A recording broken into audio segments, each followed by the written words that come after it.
비전의 사람이 되시길 주의 이름으로 축복합니다. 비전은 앞을 보는 것입니다.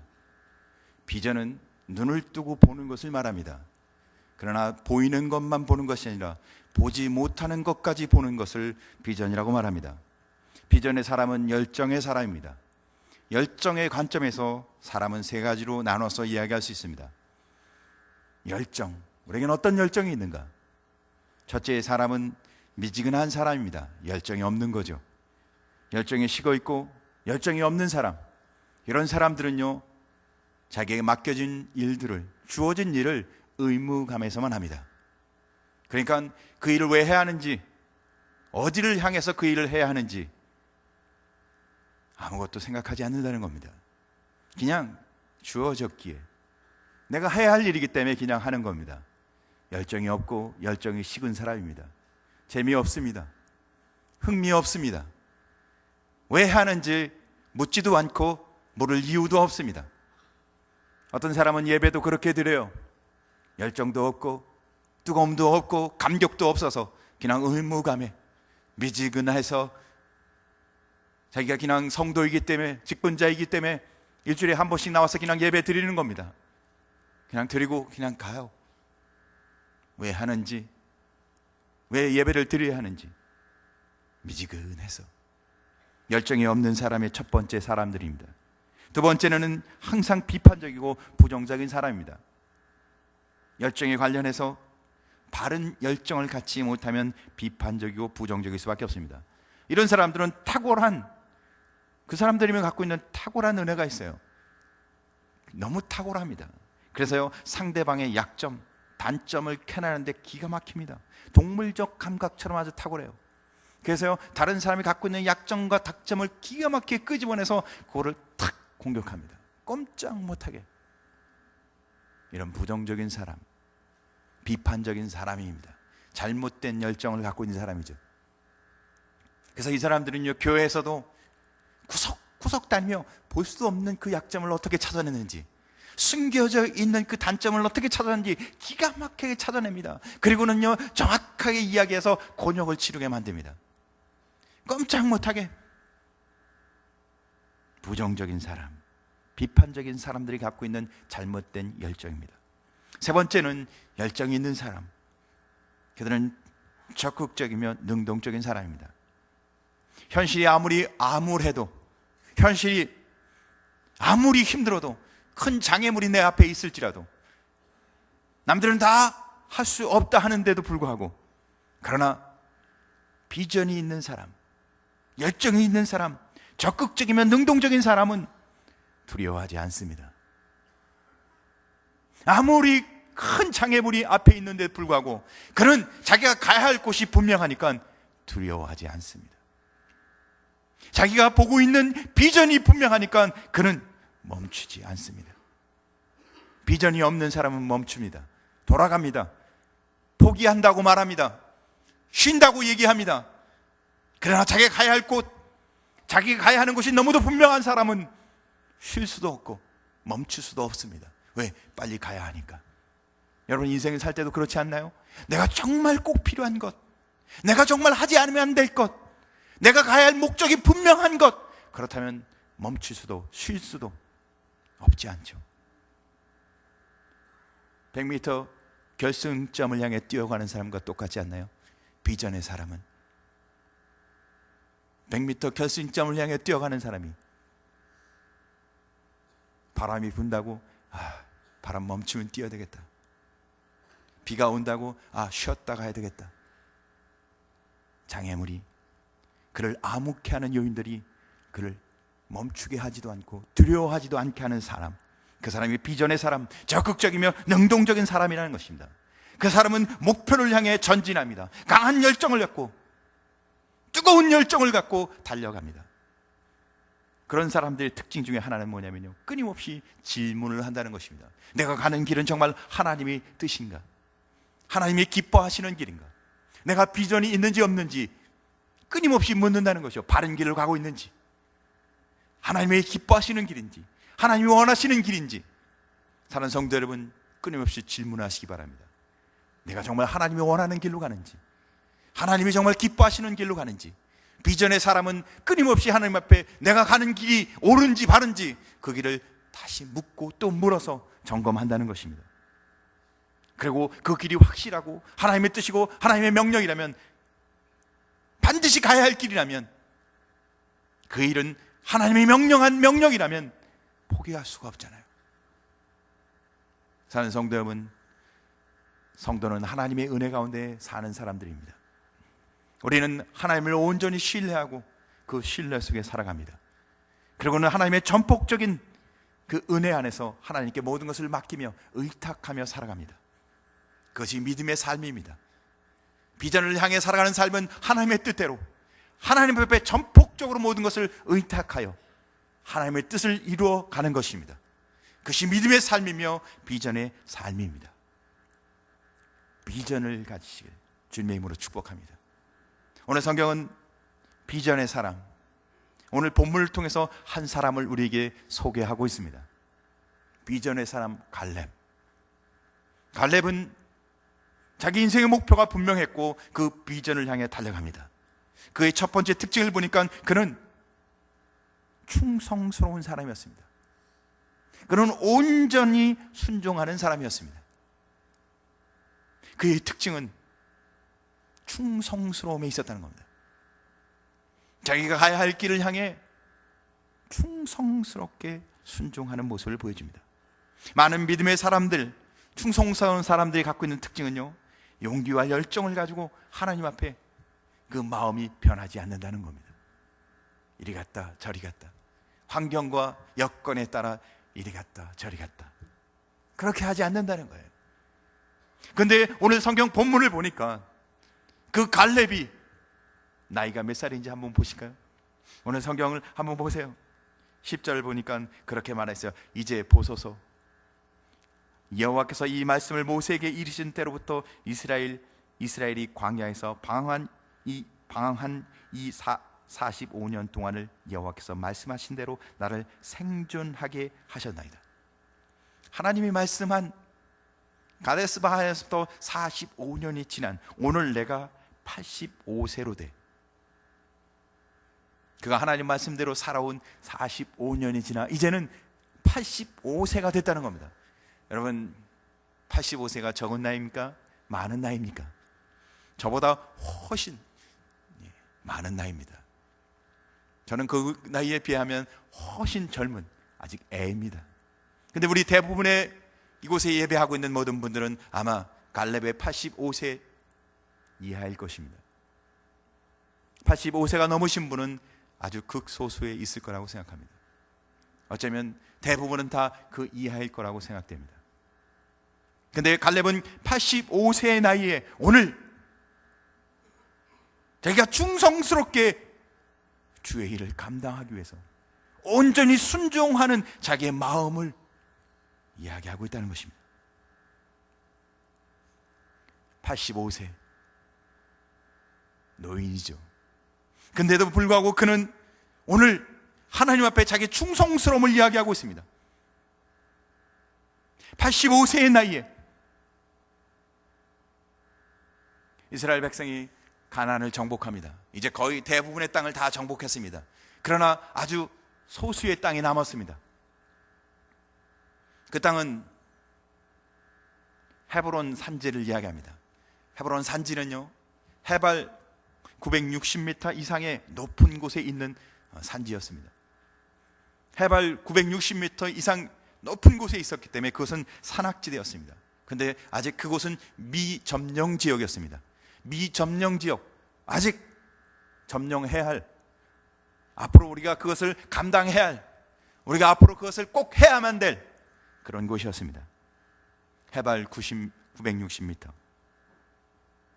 누구나 그곳을 가기를 원하지 않았고 또 누가 그 땅을 점령하는데 앞장선 사람도 없었습니다. 그런데 오늘 성경은 85세의 노인이 12절에 보니까 이 산지를 내게 주소서, 내게 맡겨주시면 내가 선봉을 쓰겠습니다. 하나님 말씀에 충성스럽게 온전히 순종했던 갈렙이 오늘 그렇게 이야기하고 있습니다. 이 산지를 내게 맡겨 주옵소서. 근데 그 산지가 헤브론 산지였다는 겁니다. 근데 그 땅을 보니까 그것은 높은 곳에 있어서 험준한 산지였습니다. 아주 굉장히 산세가 아주 험했다는 얘기죠. 그뿐만 아니라 그 성읍은 크고 견고하여, 오늘 성경은 그렇게 말하고 있습니다. 그 성은 크고 견고하여 그곳에는 아낙 사람이 살고 있다고 이야기하고 있습니다. 우리 아낙 사람 잘 아시죠? 거인족을 말합니다. 그 땅에는요, 거인이 살았다는 겁니다. 거인이 살고 산세는 험하고 성읍은 크고 견고하고 좋은 여건은 전혀 없어요. 그러니까 그 많은 30대, 40대, 50대 젊은 장수들이 다 뒤로 빼고, 공적을 잃어서 공을 세우고자 하는 사람들은 다 뒤로 빼고, 80세의 노인이 내가 이 산지를 내게 주시면 내가 앞장서겠나이다. 좀 이해가 안 되지 않습니까? 미국의 한 노인 전문 기관에서 노인의 특징에 대해서 갤럽 조사를 했습니다. 한국이 아니고 미국입니다. 그래서 노인에 관해서 갤럽 조사를 했는데, 노인의 특징 여러 가지가 있는데, 첫째, 노인의 특징, 최근 일을 잘 잃어버린다. 그러니까 바로 뭐 한 일은 자꾸 잊어버리고요, 옛날 이야기는 잘 생각나요. 그래서 옛날 이야기를 주로 자꾸 한답니다. 저도 큰일 났어요. 최근의 일을 자꾸 잊어버려서. 여러분은 어떠신가요? 최근의 일을 자꾸 잊어버리지 않으시나요? 혼자 있기를 즐긴다. 생활이 단조롭다. 새로운 일에 나가는 것을 꺼린다. 새로운 사람을 만나는 것을 꺼린다. 사회적 변화를 원치 않는다. 한마디로 딱 이야기하니까 뭔가 새로운 것, 변화를 요구하는 것은 거북하게 여긴다는 것입니다. 노인의 특징이라는 거예요. 그런데 갈렙은 85세에 남들이 다 꺼리는 일을 자기가 하겠다고, 남들이 다 거부하는 일을 내가 앞장서겠다고 이야기하고 있습니다. 누가요? 85세의 갈렙이. 여러분은 나이가 몇이신가요? 여러분은 어때요? 하기 싫은 일, 불편한 일, 거북한 일을 앞장서십니까? 아니면 거부하십니까? 여러분, 새로운 사람 만나는 게 거리껴지시나요? 새로운 일을 하는 것에 도전감을 갖고 있나요? 변화에 대해 민감하신가요? 어떠세요? 갈렙은 몸은 85세의 노인이었지만 그 마음은 30, 40대의 청년이었습니다. 그의 마음은, 그의 심령은 하나님의 뜨거움으로 30, 40대의 청년의 뜨거운 열정을 갖고 있었습니다. 여러분은 어떠세요? 몸은 젊으신데 마음은 노인이십니까? 새로운 것, 내게 도전해야 할 일, 이런 건 다 거부하고 편안하고 안정된 일만 추구하십니까? 단조롭고 보장되어 있는 일만 바라보길 원하십니까? 여러분은 어떠세요? 갈렙은 85세인데도 정반대였습니다. 그는 몸은 85세였습니다. 그가 오늘 성경에 나는 아직도 청년의 열정을 갖고 있다고 얘기하지만 그래도 그는 85세예요. 근데 그는 열정의 사람이었습니다. 그는 아마 두 눈을 부릅뜨고 이렇게 이야기했을 겁니다. 이 산지를 지금 내게 주소서. 그가 왜 이렇게 고백할 수 있었을까요? 갈렙이 이런 고백을 어떻게 할 수 있었을까요? 저는 믿음으로, 하나님을 신뢰함으로 자기 인생의 비전이 분명했기 때문에, 자기가 가야 할 곳이 분명했기 때문에. 사랑하는 성도 여러분, 우리는 믿음으로 살아가길 주임으로 축복합니다. 신명기 말씀은 우리에게 그렇게 말합니다. 갈렙이 가네스 바네에서 12지파의 한 지파 한 명씩 가나안 땅의 정탐꾼으로 보았을 때 그 12명 중에 한 명이었습니다. 그래서 그 후 그는 가나안 정복할 때도 큰 공을 세운 사람이었습니다. 갈렙은 여호수아와 함께 이스라엘 백성에는 절대적 공을 세운 사람이었습니다. 공을 많이 세웠다는 말은 다시 바꿔 말하면 무엇인가요? 그에게는 이제 85세 나이에 그가 이제 누려야 할 특권이 많은 사람이라는 얘기입니다. 그가 이제는 뭔가 해야 할 의무가 많은 사람이 아니고 이제는 누려야 할 특권이 많은 사람이었다는 것을 말하는 것입니다. 그래서 오늘 성경도 사실은 내가 밟은 땅을 네 자손에게 주겠다고 이야기하고 있습니다. 그는 이제 자기가 뭘 해야 할 의무보다는 특권을 누려야 할 사람이었습니다. 여러분, 특권이 있으면 여러분은 어떻게 사용하시겠습니까? 여러분에게 주어진 특권을 어떻게 사용하며 살고 계십니까? 특권은 하나님의 영광을 위해 사용해야 되지 않을까요? 우리에게 주어진 특권, 주님 영광, 주님 나라, 주님 의를 위해 사용해야 되지 않을까요? 우리는 우리의 특권들을 어떻게 누리고 살아갑니까? 특권을 나를 위해 쓰십니까? 아니면 특권을 사회와 가정과 교회와 하나님의 의를 위해 사용하고 계십니까? 우리는 믿음 안에서 우리에게 주어진 은혜와 특권을 잘 사용하시길 주의 이름으로 축복합니다. 하나님 안에서, 믿음 안에서 우리에게 주어진 은혜와 특권은 무엇일까요? 우리는 그리스도의 피값으로 구원받았습니다. 할렐루야. 우리는 구원받은 하나님의 자녀로 영광스러운 주님의 자녀들입니다. 할렐루야. 우리는 영생의 복을 누리는 영생의 사람입니다. 할렐루야. 우리에게는 많은 특권을 주셨는데 우리는 땅의 사람이 아니라는 거예요. 우리는 하늘의 사람이라는 것입니다. 우리는 땅을 보며 살아갈 사람이 아니라 하늘을 보며 살아갈 사람이라는 것입니다. 하나님이 우리에게 특권을 주셨는데 우리는 유한하지 않고 영원하다는 것입니다. 우리는 썩을 인생이 아니고 영원한 영생의 삶을 살아가는 하나님의 사람이라는 것입니다. 얼마나 놀랍습니까? 우리는 죽을 사람이 아니라 영원히 살 사람이라는 겁니다. 우리는 실패할 사람이 아니라 영원토록 성공할 하나님의 영광 중에 살 사람이라는 것입니다. 실패가 없는 인생이에요, 여러분. 여러분은 좌절이 필요 없는 인생입니다. 왜? 영원토록 하나님과 함께할 하나님의 자녀, 하나님의 백성이기에. 근데 이 특권을 누리며 살아가는 것입니다. 이 특권 중에 살아가는 것입니다. 할렐루야. 우리는 우리 가정 안에서, 우리 직장 안에서, 우리 사회 안에서, 우리의 교회 공동체 안에서 하나님이 우리에게 주신 이 놀라운 특권을 누리며 이 특권 가운데 살아가는 은혜가 있길 주님을 축복합니다. 그래요. 갈렙은 땅을 바라보지 않고 하늘을 바라보며 오늘 그렇게 고백하고 있습니다. 아버지, 지금 이 산지를 내게 주옵소서. 누구도 갈 수 없고 험준하고 어려운 일이지만 내가 하나님의 은혜 가운데 그것을 감당하겠습니다. 그는 비전의 사람이었습니다. 하나님의 뜻을 감당하기 위해 그는 어려움, 힘든 일, 장애 이런 것들이 하나도 문제가 되지 않는 사람이었습니다.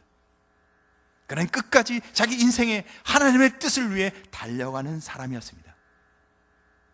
우리가 세상을 살다 보면요, 항상 자기 편만 있지는 않습니다. 반대편도 항상 있어요. 그렇죠. 나는 이렇게 하고자 하면 어떤 사람은 저렇게 하고자 하시는 분도 있습니다. 근데 그냥 의견만 다르면 괜찮은데 때로는 의견이 다른 것으로 인해서 상당히 힘들어질 때도 많이 있습니다. 갈렙에게도 동일했습니다. 믿음으로 갈렙은 쓰고자 했는데 어떤 이들은 반대편에 서서 자기 유익을 쫓고 계산합니다. 계산기를 두드려 보니까 숫자가 안 나와요. 아무리 계산해도 안 나오니까 이제 어떻게 해요? 갈렙을 힘들게 합니다. 믿음의 사람을, 자기의 반대편에 있는 사람을 힘들게 합니다. 여러분도 계산하십니까? 계산이 잘 나오시나요? 여러분, 계산하지 않고 하나님의 은혜를 바라보며 주님의 뜻대로 살아가실 주님을 축복합니다. 우리가 매주일 11시면, 주일 11시면 우리가 뭐 하죠? 오늘 예배를 드리죠.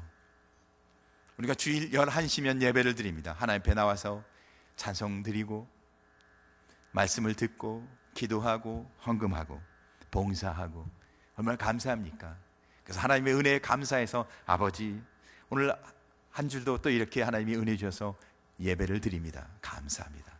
아버지, 또 한 주 동안 제가 잘 살겠습니다. 다음 주에 또 뵙겠습니다. 여러분, 예배 드리는 것으로 인해 우리 시간이 끝나는 건 아닙니다. 우리 삶은 하나님 앞에 온전히 드려지길 주의 이름으로 축복합니다. 하루는 24시간이고 일주일은 168시간입니다. 제가 계산이 참 빠르죠? 예. 미리 적어왔기 때문에 그렇습니다. 근데 우리의 모든 시간은 예배 드리는 시간만 하나님의 시간은 아닙니다. 우리의 모든 시간은 하나님의 시간입니다. 할렐루야. 내 젊은 시간만 하나님의 시간이 아니고, 내가 예배하고 온전한 시간만 하나님의 시간이 아니고, 나의 전부 24시간, 186시간, 168시간 모두 다 하나님의 시간이라는 것입니다. 하나님 우리에게 요청합니다. 믿음으로 살기를. 우리의 모든 삶을 믿음으로 살아가도록 하나님 우리에게 요청하고 있습니다. 오늘 갈렙이 그렇게 하나님 앞에 철저하게 순종하고 충성스러워 있는 이유는 그의 삶 전체를 하나님 것으로 고백하고 있는 것입니다. 모세는 갈렙을 이렇게 평가합니다. 내가 나의 하나님을 온전히 쫓았은즉, 내가 내 하나님을 온전히 충성스럽게 여겼은즉. 모세는 갈렙을 오랫동안 지켜봤는데 모세가 갈렙을 평가하기를 하나님 앞에 충성스러운 자라고 평가하고 있습니다. 우리는 남편이 어떻게 우리를 평가합니까? 아내가 나를 어떻게 평가하고 있습니까? 자녀가 부모를 어떻게 평가합니까? 부모가 우리 자녀를 어떻게 평가하고 있나요? 우리 가정의 배우자가, 아니면 우리 주변에 있는 동역자가, 아니면 직장에 있는 우리 사장님이 여러분을 어떻게 평가합니까? 아니면 여러분 직원이 여러분들을 어떻게 평가하고 계신가요? 믿음의 사람으로 평가합니까? 아니면 계산이 빠른 사람이라고 평가하고 있습니까? 사랑하는 성도 여러분, 우리의 일상 속에서 하나님의 은혜 가운데 믿음과 신앙으로 승리하는 자가 충성스러운 사람이라는 것입니다. 갈렙은 그가 45년 동안 그의 삶 가운데 충성스러운 자라고 오늘 평가받고 있다는 것입니다. 그가 온전히 그의 삶을 하나님 앞에 내어놓고 살아간 충성스러운 사람이라고 평가받고 있다는 것입니다. 여러분, 여러분의 삶의 현장 속에서 온전히 하나님을 만나는 충성스러운 사람으로 평가받길 주님의 이름으로 축복합니다. 첫째, 비전의 사람은 충성스러운 사람이었습니다. 두 번째, 비전의 사람은 하나님께 시선을 고정하는 사람입니다. 그럼요, 어떠한 환경이든 어떠한 영경이든 포기할 것 같은 어려움 속에서도 그의 시선은 하나님께 있는 겁니다. 하나님을 바라보는 것입니다. 이것이 믿음의 사람들의 모습입니다. 믿음으로 살아가는 사람들은 환경과 여건에 주장하지 않고 끝까지 하나님을 바라봅니다. 여러분, 하나님을 바라보시길 주의 이름으로 축복합니다. 하나님을 끝까지 바라보시길 주님의 이름으로 축복합니다. 오늘 성경 6절을 보니까 갈렙 사람이 어느 나라 사람인지를 이야기합니다. 그니스 사람 여분의 아들 갈렙이 여호수아에게 말하되, 갈렙은 어디 사람이라고요? 그니스 사람이라고 기록되어 있습니다. 그니스는요, 에돔의 이방인을 말하는 겁니다. 갈렙이요, 오늘 이스라엘의 제2인자로 보여지고 있는데 그 갈렙이 유대 사람이 아니에요. 출신 성분이 좋지 않아요. 여러분, 우리가 삶을 살아가다 보면 출신 성분 중요한 거 아닌가요? 어디 출신인지, 어느 학교 출신인지, 지역이 어딘지, 부잣집인지 가난한 집인지, 명문 가문인지 아니면 그냥 평범한 가문인지, 출신 성분 얼마나 중요합니까? 근데 오늘 갈렙은 보니까요, 에돔의 이방인 족속에서 온, 만약에 어떤 이야기를 하다가 분리하면 너 어디 출신이야 딱 찔르면 어떻게 해요? 바로 유축될 수 있는 이방인 출신이었습니다. 제가 알고 있는 한 부부는요, 뭐 제가 직접 아는 부부는 아니에요. 근데 이 부부는요, 부부 싸움 하는데 부인이 남편에게 이렇게 질문을 한답니다. 분리할 때, 부부 싸움 할 때입니다. 부인이 이렇게 질문을 한대요. 너 학력고사 몇 점 맞았어? 부인은 공부를 굉장히 잘했나 봐요. 아마 학력고사 거의 다 맞았는 것 같아요. 근데 남편이요, 직업이 뭔지 아세요? 의사입니다. 근데도 너 학력고사 몇 점이야? 그러면 남편이 기가 팍 죽어버리는 거예요. 예, 약점을 정확하게 찌르니까. 출신, 어디 출신인지. 근데 오늘 갈렙은요, 그니스 족속 사람이었다는 겁니다. 이스라엘 사람들 속에서 버티기 힘든 그니스 사람 출신. 그리고 또한 그는 가나스베나에서 12 정탐꾼을 파송했을 때 그가 12 정탐꾼과 함께 가나안을 갑니다. 가나안 땅 가보니까요, 과일이 얼마나 풍성한지, 그 땅 사람들을 보니까요, 얼마나 사람들이 건장한지, 거인들이에요 다. 그리고 그 땅을 보니까요, 성읍이 얼마나 잘 정리되어 있는지, 크고 견고하고 무기는 얼마나 잘 발달되어 있는지, 하나하나가 다 위기 순간이에요.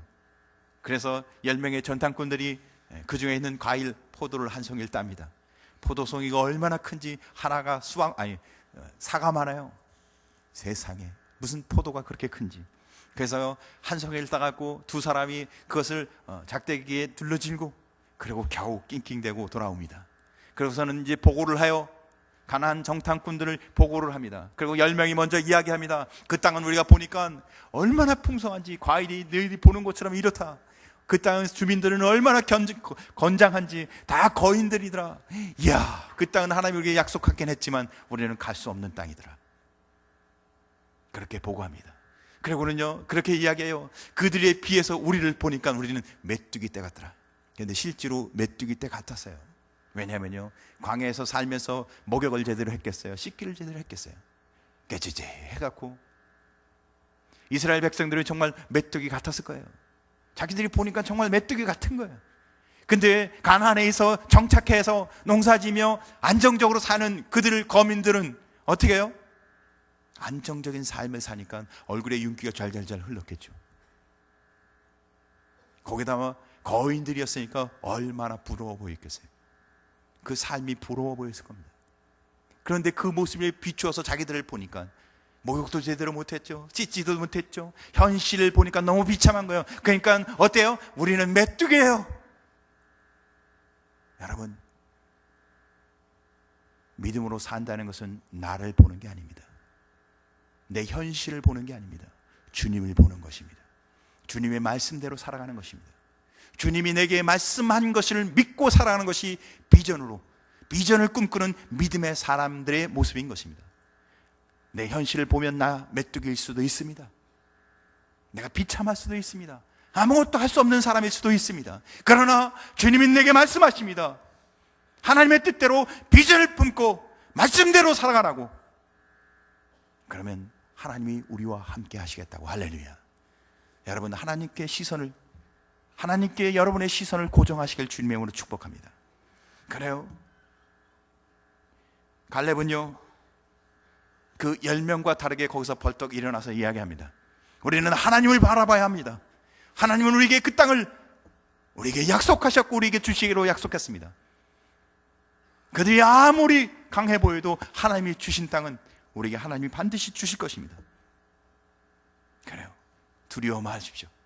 두려워 말라. 우리는 믿음으로 갑시다. 근데요, 믿음으로 가자고 말했을 때 신명기의 말씀을 보니까, 민수기의 말씀을 보니까 그 이스라엘 백성들이 그 2명이 일어난 여호수아의 갈렙을 돌로 쳐 죽이고자 합니다. 근데 우리가 세상을 살다 보면요, 믿음으로 세상을 살다가 보면 무슨 일이 생겨요? 믿음으로 살면 살수록 위기가 더 많이 찾아온다는 겁니다.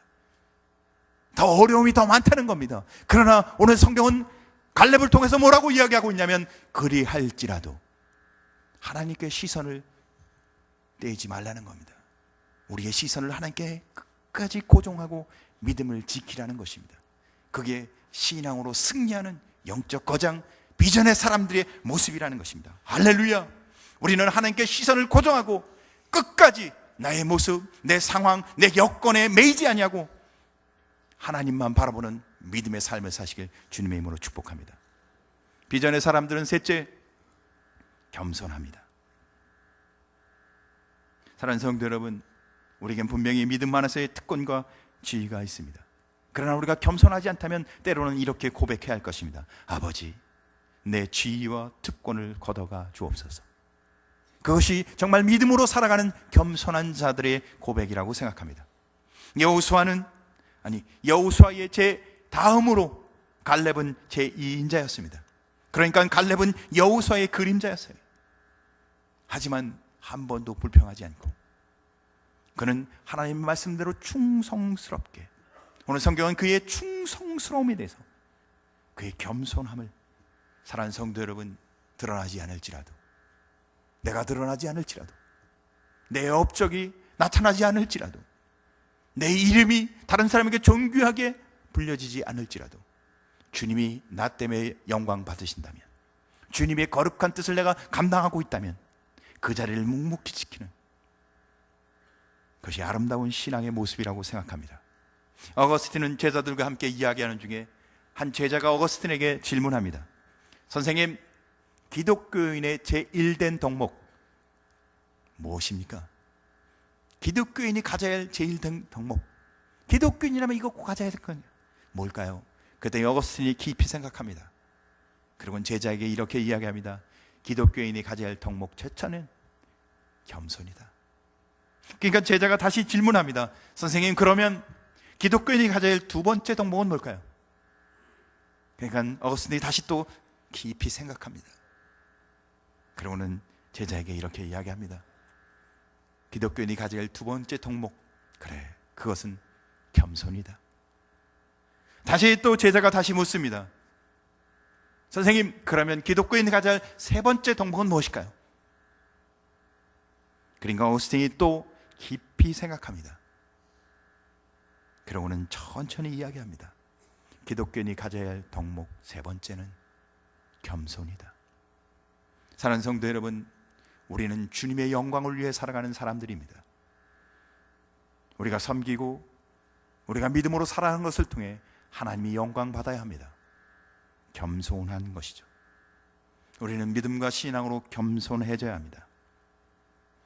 우리는 하나님의 영광을 위해 살아가는 하나님의 사람이기 때문에 그렇습니다. 모세와 여호수아의 삶을 지켜보면, 특별히 모세와 여호수아가 갖고 있는 보좌관, 그 주변에 있는 사람들을 통해서 그들의 삶을 살펴보면, 모세는 주변에 형제가 있었습니다. 그래서 아론과 미리암이 있었어요. 근데 아론과 미리암은 모세에게서는 공경과 아픔이었습니다. 왜요? 아론과 미리암은 모세의 아픈 부분을, 약한 부분을, 잘못한 부분을 지적하는 사람들이었습니다. 그러군요, 항상 도전했어요. 그런데 여호수아는요, 여호수아 주변에 누가 있었어요? 갈렙이 있었습니다. 겸손하고 자기 맡겨진 일을 겸손하게 감당하는 보좌, 갈렙. 여러분은 어떤 사람입니까? 다른 사람의 아픔을 지적하고 잘못을 지적하는 사람입니까? 아니면 겸손하게 자기 묵묵히 자기 일을 감당하는 충성스러운 사람입니까? 우리는 하나님이 맡겨진 일을 감당하는 하나님의 사람이 되길 주의 이름으로 축복합니다.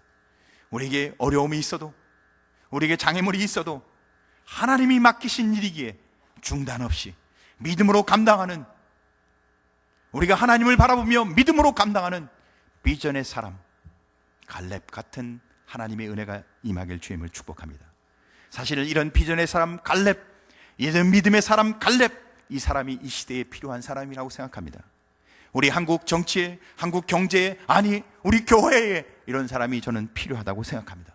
이런 인물이, 이런 사람이, 비전의 사람이, 하나님을 바라보며 겸손하게 주의를 감당할 사람이 우리에게는 꼭 필요합니다.